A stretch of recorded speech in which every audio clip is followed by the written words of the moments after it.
Oke, halo teman-teman. Hari ini kita akan bahas bagaimana kita melakukan preparation di offline editing. Yaitu ada di modul 1, kalian bisa buka modulnya di e-learning. Di sini sudah ada modulnya.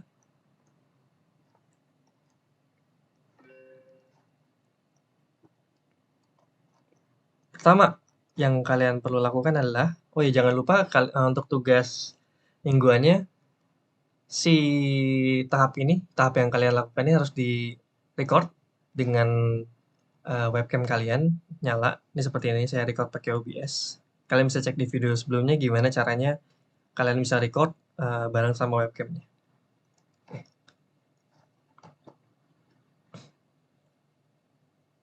Oke, kalian pertama ekstrak folder.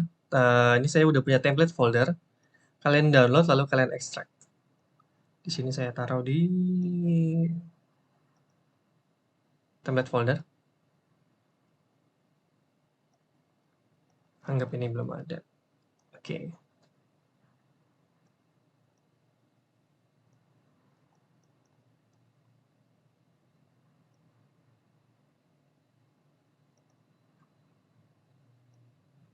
Ini saya ekstrak file.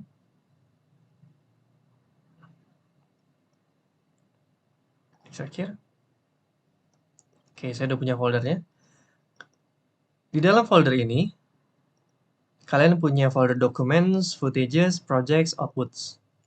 Documents ini untuk dokumen-dokumen terkait post. Ini ada briefing notes, bagaimana briefing, mungkin ada dokumen-dokumen briefing dari klien atau dari project kalian.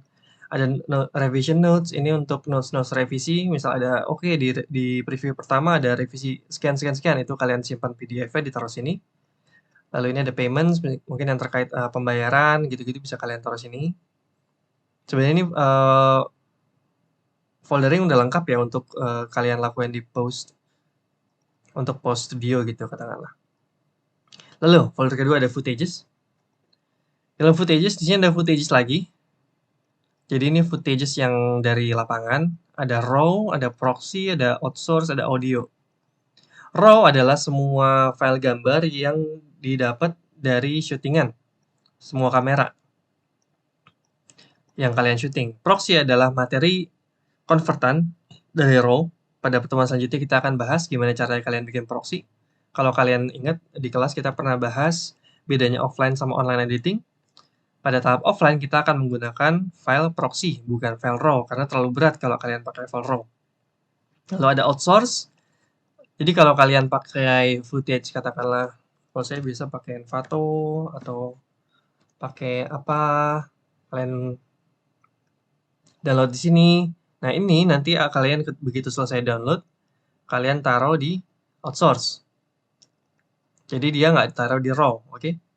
Lalu audio, ini adalah semua audio lapangan yang direkam di lapangan. Oke, next. Di sini ada folder image. Image adalah semua gambar-gambar. Kalian mungkin punya aset-aset logo, aset-aset macam-macam, itu ditaruhnya di image. Sounds. Nah, apa bedanya sounds di sini sama audio di sini? Sounds ini sifatnya adalah yang kalian tambahkan di post, bukan dari rekaman lapangan. Contoh, kalian download music score atau kalian dapat music score dari komposer kalian taruh sini. Misal ada voice over, kalian taruh sini juga, karena itu tambahan di post kan. Lalu sound effects, kalian download sound effects, itu ditaruh di sini. Next-nya ada aset. Aset ini sebenarnya misal dari klien tuh kadang suka ada aset-aset, katakanlah ada key visual untuk produk atau apa, itu biasanya masuk ke sini. Ada foto-foto atau ada logo-logo, walaupun logo-logo bisa masuk ke sini juga, image. Lalu fonts. Misal project tertentu biasanya akan ada fonts-fonts yang perlu kalian save, perlu kalian install. Katakanlah untuk kalau kalian punya project film pendek, kalian punya fonts khusus untuk title, untuk judul, jadi itu nggak sembarangan naruhnya, itu kalian taruh sini. LUT. LUT ini misal kalian udah punya overall look-nya, LUT-nya seperti apa, kalian bisa juga simpan di sini. Template ini kalau ada template-template bumper gitu-gitu biasa saya taruh sini. Next, projects. projects ini adalah semua semua folder dari software-software yang kalian pakai. Katakanlah kalian pakai di sini pakai Premiere, After Effects sama Fusion ini yang biasa saya pakai. Katakanlah kalian pakai Maya, maka kalian bikin folder baru. Misal Maya. Dan seterusnya. Jadi satu software itu satu folder. Di sini ada Premiere, After Effects, Fusion, Maya. Premiere, dalam Premiere nih saya udah tambahin satu template offline project. Ini sudah ada bin-bin di dalamnya gitu-gitu. Jadi kalian nggak perlu tiap bikin project baru, terus bikin template bin-nya dibikin lagi, ada footage, ada sync, ada assembly, ada macam-macam, nggak perlu bikin lagi. Di sini udah ada. Lanjut. Outputs. Nah, oke. Semua hasil dari project tadi, kalau kalian render, akan masuk outputs. Outputs ini bagi jadi 3, ada software, ada preview, ada final output. Kenapa dibagi 3? Jadi pertama, kalau kalian render untuk preview klien atau preview director katakanlah, kan kalian biasanya nggak render langsung jadi kayak misal dari After Effects kalian render sepotong visual effects gitu kan. Itu kan harus disatuin lagi nanti ke Premiere atau ke Resolve untuk jadi satu materi preview. Nah, dari After Effects tadi yang potongan VFX itu nanti keluarnya adalah di output software After Effects. Nah, dia munculnya di sini nanti.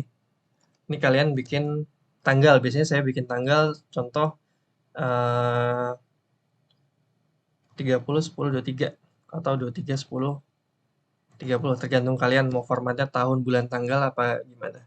Baru di sini ntar ada shot berapa, preview berapa gitu. Nanti begitu selesai render, begitu semua katakanlah ada beberapa shot VFX disambung sama beberapa hasil grading di export, nanti masuknya ke preview.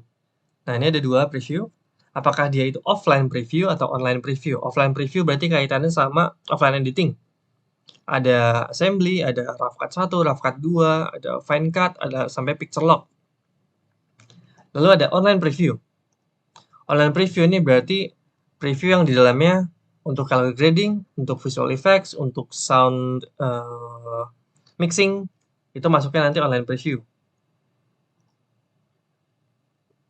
Nah, ketika semua itu udah bungkus, udah beres, projectnya udah approve, barulah kita masuk final output. Final output nanti foldernya macam-macam. Karena biasanya final output hasilnya akan macam-macam. Pertama, mungkin kalian butuh ProRes 422 HQ. Terus kalian butuh H264. Terus kalian butuh Superless yang nggak ada teksnya atau textless yang nggak ada teksnya atau lainnya dan lainnya gitu.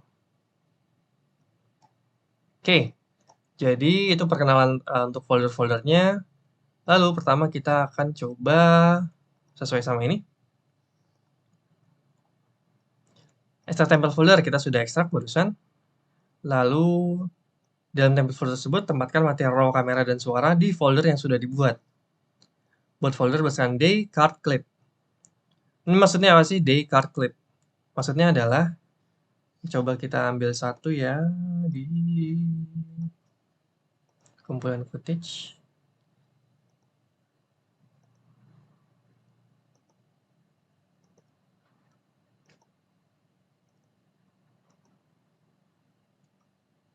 Oke, coba kita pakai ini.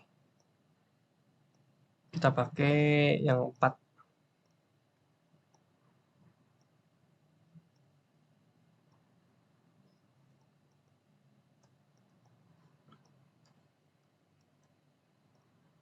Kita copy ke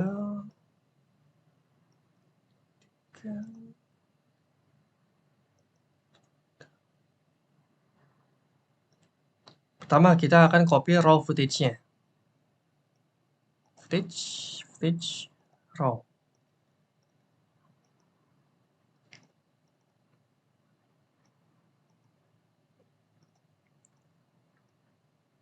Nah, kalau di sini dia case-nya dia bagi lagi setiap raw footage-nya jadi video 1, 2, sampai 3, sampai 4. Kita copy as is saja.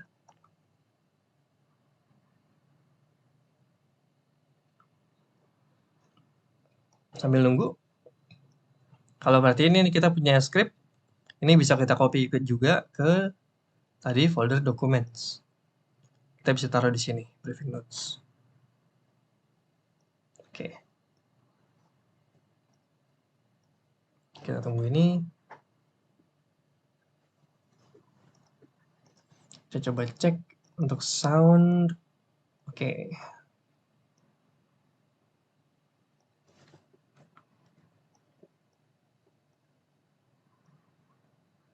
Sound berarti kita masuk ke footage, audio untuk audio lapangan.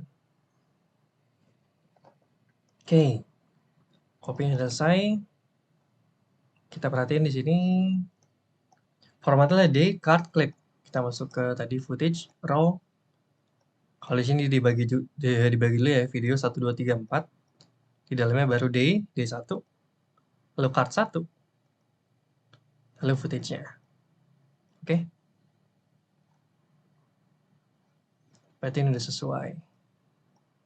Video 2, D1, card 1. Oke, aman ya. Ini sama ini tuh persis.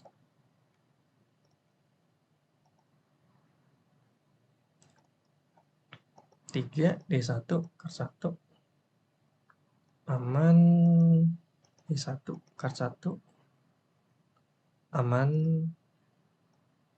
Oke. Next, pastikan filenya material raw, kamera dan suara tidak ada yang sama atau duplikat. Gimana cara ngeceknya? Kalian cek aja di sini satu filenya dia formatnya MP4 ya. Jadi kita cek aja. Search aja MP4. Nah, di sini apakah ada nama yang sama?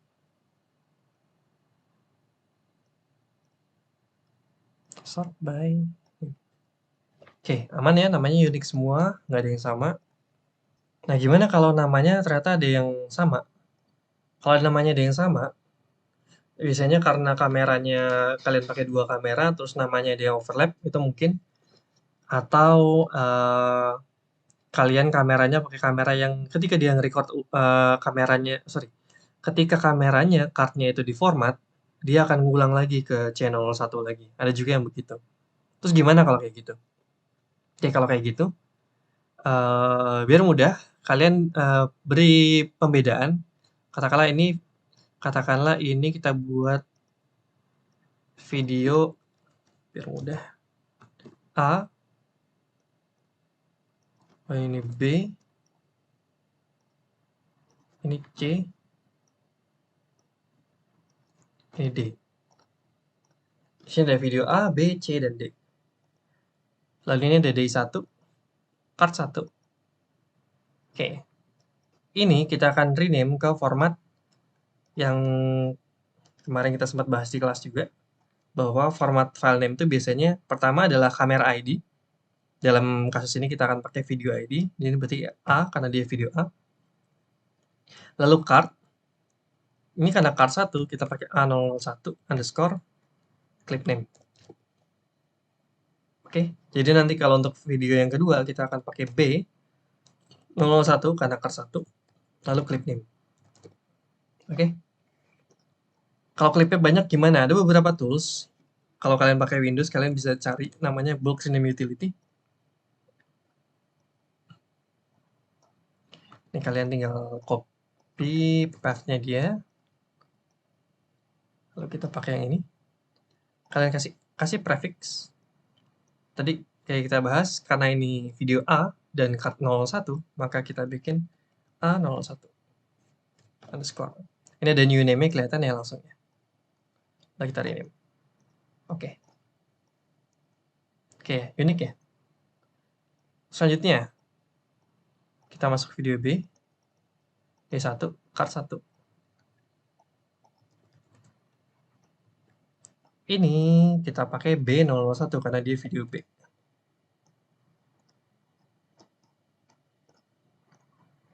Oke. Udah keganti semua. Kita masuk video C. D1, card 1 sama juga. Video C, maka ganti C. Oke. Lalu video D.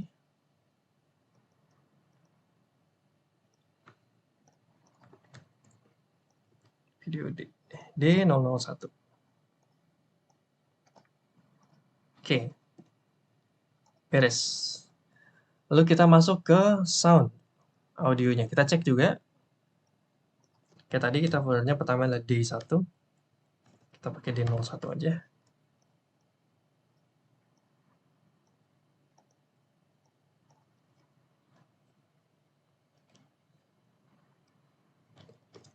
Satu. Cek apakah ada duplicate. Ini dan ini sama. Ini dan ini. File name ini sama ya. Kayaknya ini duplicates nih. Maksudnya ini bukan ini harusnya aman kalau saya hapus satu. Karena file size-nya sama. Nanti kita coba pakai salah satunya aja. Aman kalau gitu. Oke, namanya unik semua. Kalau gitu aman.